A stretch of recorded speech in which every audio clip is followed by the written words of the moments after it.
नमस्कार, जय हिंद प्यारे साथियों। स्वागत है आप सभी का आपके अपने YouTube चैनल अमन स्टडी पॉइंट में। साथियों, हाजिर हैं एक और वीडियो के साथ जिसमें बाल विकास के 80 प्लस प्रश्नों को हम लोग देखेंगे। तो 80 क्वेश्चन यहाँ पर आप देख रहे हैं, इसको हम लोग 2 पार्ट में देखेंगे। यहाँ पर हम लोग 40 क्वेश्चन देखेंगे और बाकी के जो प्रश्न हैं नेक्स्ट वीडियो में देखेंगे, क्योंकि वीडियो थोड़ी सी बड़ी हो जाएगी। इसलिए चलिए शुरू करते हैं वीडियो को और वीडियो में पूरे अंत तक बने रहिएगा। तो साथियों, पहला प्रश्न है आपके स्क्रीन पर और आपको बता दें कि यहाँ पर हम लोग टॉपिक वाइज प्रश्नों को देख रहे हैं। इसके पहले हम लोगों ने चाइल्ड डेवलपमेंट से संबंधित 50 प्लस क्वेश्चन को देखा था और यहाँ पर हम लोग वृद्धि और विकास से संबंधित जो भी प्रश्न बनते हैं वहाँ के प्रश्नों को देखेंगे। तो पहला प्रश्न है आप सभी के स्क्रीन पर, विकास का अर्थ है। ऑप्शन आप सभी के स्क्रीन पर है और इसका जो राइट आंसर जाएगा साथियों, ऑप्शन नंबर 3 के साथ, अभिप्रेरणा एवं अनुभव के फलस्वरूप होने वाले परिवर्तनों की उत्तरोत्तर श्रृंखला। तो 3 के साथ आंसर लगाएंगे।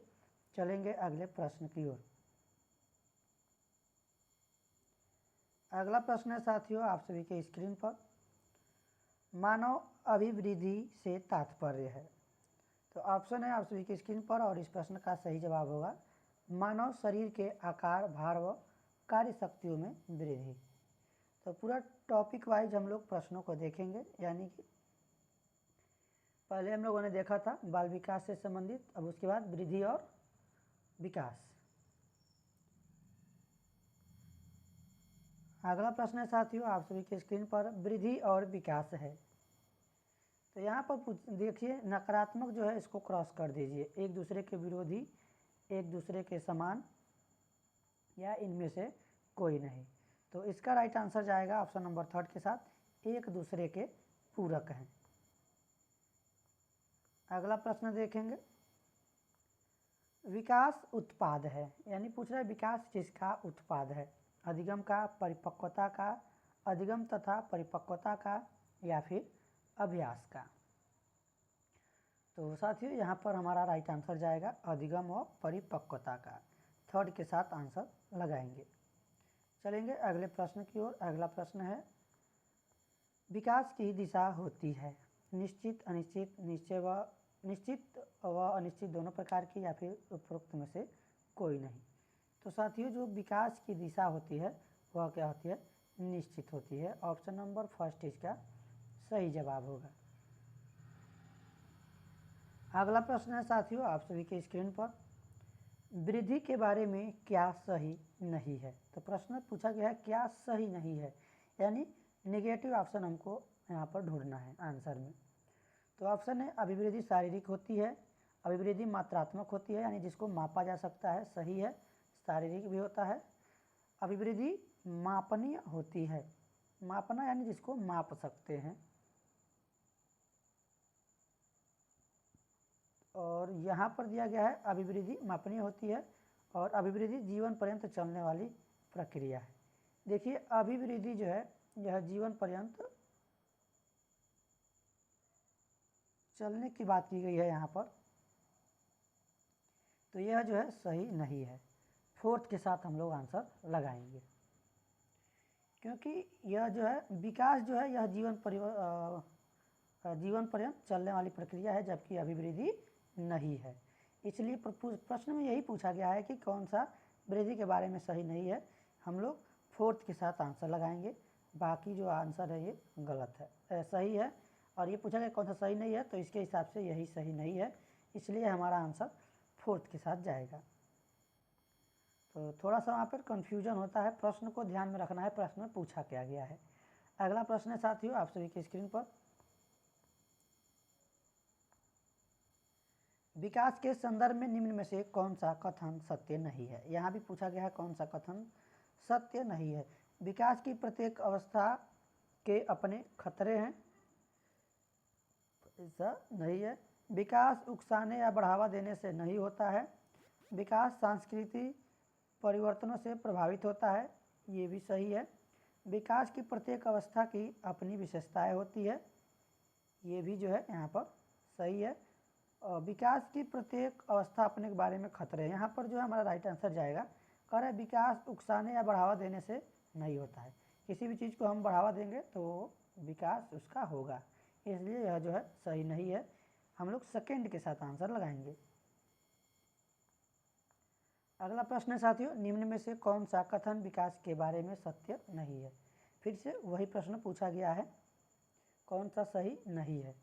तो विकास अंतःक्रिया का फल है, सही है। विकास का एक व्यवस्थित श्रृंखला का अनुगामी है, ये भी सही है। विकास एक व्यक्तिगत प्रक्रिया है, ये भी सही है। विकास विशिष्ट से सामान्य की ओर होता है, ये गलत है, यह सत्य नहीं है, इसलिए हम लोग फोर्थ के साथ आंसर लगाएंगे। विकास जो है सामान्य से विशिष्ट की ओर होता है, ये इस प्रकार से होता है। तो चलिए देखते हैं अगले प्रश्न को। अगला प्रश्न है आप सभी के स्क्रीन पर, निम्नलिखित में से कौन से परिवर्तन बालकों की अभिवृद्धि को दर्शाता है। तो ऑप्शन आप सभी के स्क्रीन पर है, यहाँ पर साथियों राइट आंसर जाएगा ऑप्शन नंबर 4 के साथ उपरोक्त सभी, यानी ये सभी जो है बालकों के अभिवृद्धि को दर्शाते हैं। भार में परिवर्तन, मात्रा और आकार में परिवर्तन और लंबाई में परिवर्तन, यानी उनकी जो हाइट बढ़ती है, उनका वजन बढ़ता है, भार यानी वजन, वेट। तो चलेंगे अगले प्रश्न की ओर और देखेंगे अगले प्रश्न को।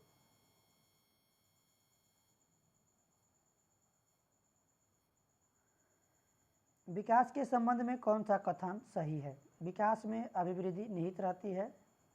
यहाँ पर 4 ऑप्शन दिए गए हैं और विकल्प कथन, और यहाँ पर विकल्प चुनना है, केवल एक सही है, 2 सही है या फिर 1 और 2 सही है, उपरोक्त में से सभी सही हैं। तो यहाँ पर जो साथियों दिया गया है, विकास एक जीवन पर्यंत चलने वाली प्रक्रिया है, अभी हमने पिछले प्रश्न में आपको बताया था, ये भी सही है। विकास में सभी परिवर्तन निश्चयात्मक होते हैं, ये भी सही है, यानी उपरोक्त सभी हमारा हो जाएगा। विकास में अभिवृद्धि निहित रहती है, ये भी सही है। विकास एक सतत परिवर्तन की प्रक्रिया है। ऐसे जो है प्रश्न काफ़ी परीक्षा में पूछे जाते हैं, विकल्प वाले। मानवीय मूल्यों जो प्रकृति में सर्वाधिक हैं के विकास का अर्थ है। तो ऑप्शन है मतारोपण, अंगीकरण, अनुकरण या फिर अभिव्यक्ति।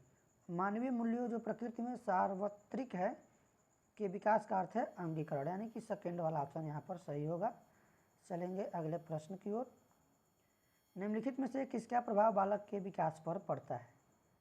तो यहाँ पर जितने ऑप्शन देख रहे हैं, परिवार का, समाज का, विद्यालय का, यानी जिस समाज में वो रहता है, जिस परिवार में रहता है या फिर जिस विद्यालय में पढ़ता है, वहाँ का जो है प्रभाव उस बालक पर पड़ता है, यानी ये सभी यहाँ पर सही हो जाएगा। चलेंगे अगले प्रश्न की ओर और अगला प्रश्न है, मानव विकास को प्रभावित करने वाले मुख्य कारक हैं। वंशानुक्रम, पर्यावरण, वंशानुक्रम और पर्यावरण, या इनमें से कोई नहीं। तो यहाँ पर थर्ड ऑप्शन होगा, वंशानुक्रम व पर्यावरण दोनों। अगला प्रश्न देखेंगे। अगला प्रश्न है आप सभी के स्क्रीन पर, विकास के अधिगम सिद्धांत का प्रतिपादन किसने किया। विकास के अधिगम का प्रतिपादन यह किया गया साथियों क्लार्क हल के द्वारा। ऑप्शन नंबर, क्लार्क हल नहीं, रॉबर्ट रिचर्डसन सीयर्स। सेकेंड के साथ हमारा आंसर जाएगा, सेकेंड के साथ आंसर लगाएंगे। अगला प्रश्न है साथियों आप सभी की स्क्रीन पर, सार्थक अधिगम की प्रक्रिया विकास की किस अवस्था से आरंभ होती है। तो यह साथियों आरंभ होती है सार्थक अधिगम की प्रक्रिया शैशवा अवस्था से। ऑप्शन नंबर थर्ड इसका सही जवाब होगा।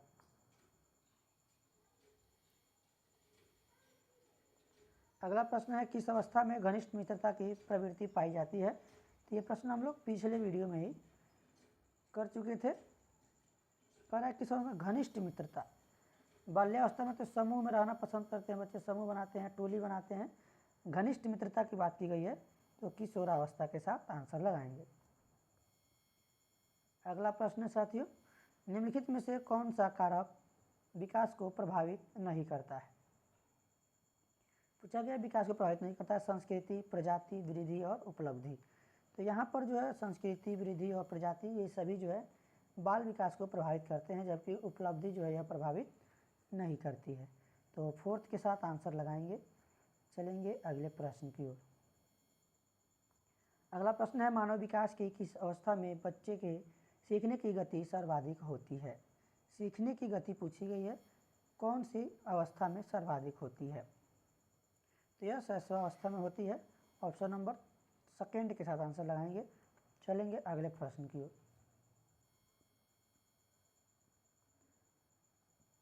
अगला प्रश्न है, मानव का विकास निम्न में से किस पर निर्भर होता है? उसकी वृद्धि पर, उसके वातावरण पर, उसकी बुद्धि पर, उसकी वृद्धि तथा वातावरण से मिलने वाली परिपक्वता पर। यानी कि हमारा जो है फोर्थ ऑप्शन यहाँ पर सबसे सही है। फोर्थ के साथ आंसर लगाएंगे। अगला प्रश्न है साथियों, निम्नलिखित में से किस अवस्था में बच्चे अपने समवयस्क समूह के सक्रिय सदस्य हो जाते हैं? तो ऑप्शन आप सभी के स्क्रीन पर है और इसका सही जवाब होगा, देखिए यहाँ पर भी सक्रिय सदस्य की बात की गई है। तो सक्रिय सदस्य की बात जहाँ भी की जाए किशोरावस्था के साथ आंसर लगाएंगे। ऑप्शन नंबर फर्स्ट इसका सही जवाब होगा। चलेंगे अगले प्रश्न की ओर। अगला प्रश्न साथियों, संकल्पनाओं की व्यवस्थित प्रस्तुति विकास के निम्नलिखित किस सिद्धांत के साथ संबंधित हो सकती है? ऑप्शन है आप सभी के स्क्रीन पर और इसका जो सही जवाब होगा, विकास सापेक्ष रूप से क्रमिक होता है। यानी सेकेंड की ओर हमारा राइट आंसर जाएगा।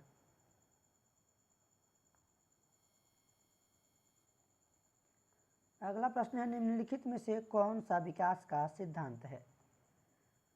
विकास की सभी प्रक्रियाएं अंतः संबंधित नहीं है, ये गलत है। क्या है? अंतः संबंधित है। सभी की विकास दर समान नहीं होती, देखिए ये वाला सही है। यानी सभी का जो विकास दर है वो क्या होता है?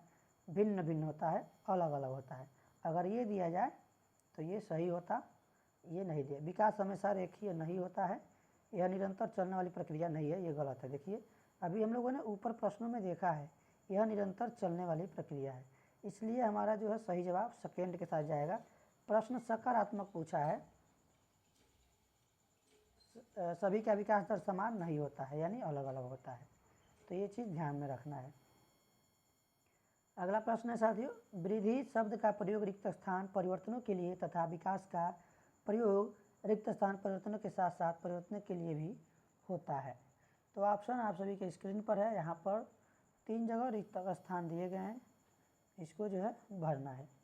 तो राइट आंसर हमारा जो जाएगा, यहाँ पर वृद्धि शब्द का प्रयोग परिणात्मक, यहाँ पर हो जाएगा परिणात्मक, परिमाणात्मक और व्यवहारिक, यहाँ पर हो जाएगा व्यवहारिक, जो कि ऑप्शन थर्ड में है।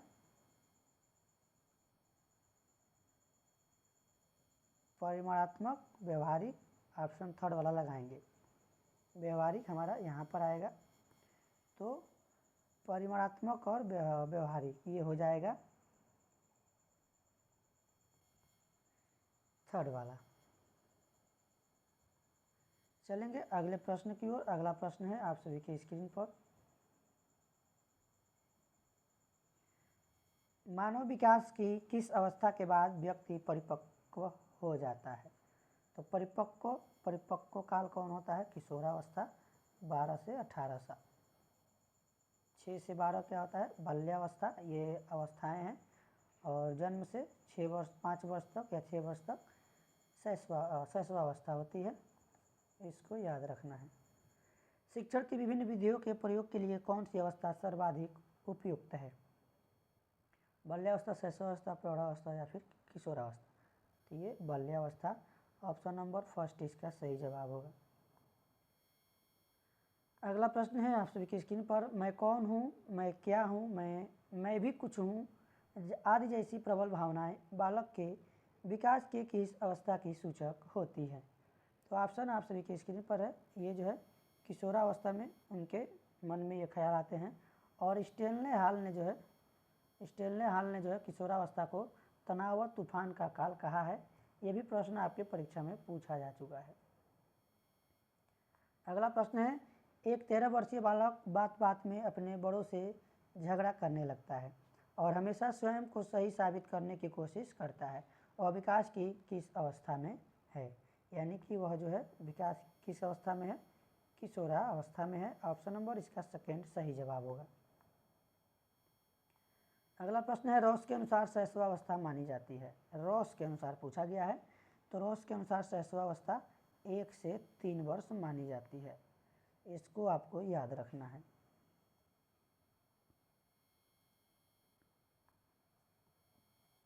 शिक्षा की दृष्टि से मानव विकास की कौन सी अवस्थाएं महत्वपूर्ण हैं?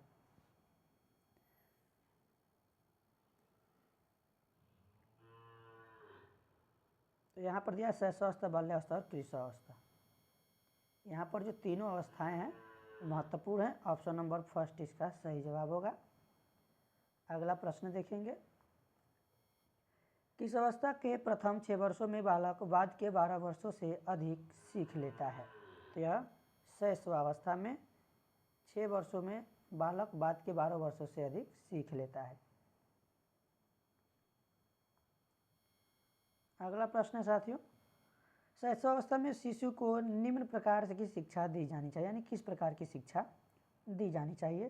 तो उसको आत्मदर्शन के अवसर, चित्रों और कहानियों द्वारा शिक्षा, विभिन्न अंगों की शिक्षा, यानी उपरोक्त सभी। ऑप्शन नंबर फोर्थ जो है इसका सही जवाब होगा। अगला प्रश्न है, स्टैनले हॉल ने किस अवस्था को बड़े संघर्ष, तनाव और तूफान की अवस्था कहा है? देखिए तनाव तूफान यहाँ पर आ गया तो भूलना नहीं है, अभी हमने पहले ही बताया है। किशोरा अवस्था को फोर्थ के साथ आंसर जाएगा। अगला प्रश्न है आप सभी के स्क्रीन पर, किशोरावस्था कठिन काल कहा जाता है, यानी किशोरावस्था को कठिन काल क्यों कहा जाता है, ये पूछा गया है। तो क्यों? शारीरिक विकास में तीव्रता के कारण, मूल्यों, आदर्शों व संवेगों में संघर्ष के कारण, आवेगों व संवेगों में परिवर्तन के कारण, यानी कि उपरोक्त सभी हमारा यहाँ पर आंसर होगा। फोर्थ के साथ आंसर लगाएंगे।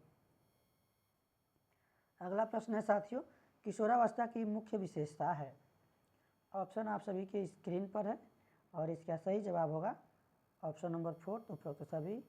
यहाँ पर जो भी आप देख रहे हैं ये सभी जो है किशोरावस्था की विशेषताएं हैं, ये जितने आप देख रहे हैं।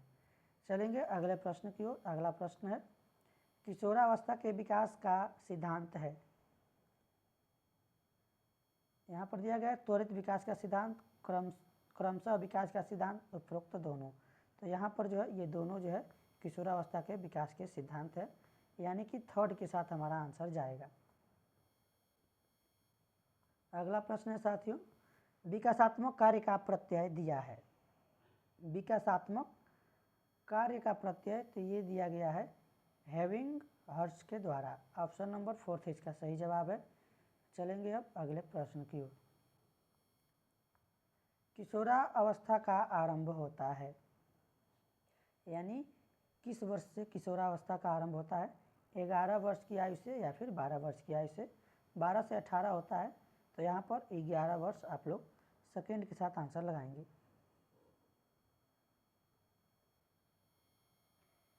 किशोरावस्था की चारित्रिक विशेषता है समायोजन का अभाव, मानव धर्म का महत्व, संस्कृति व सभ्यता का संरक्षण, यानी कि यहाँ पर तीनों होता है इसमें।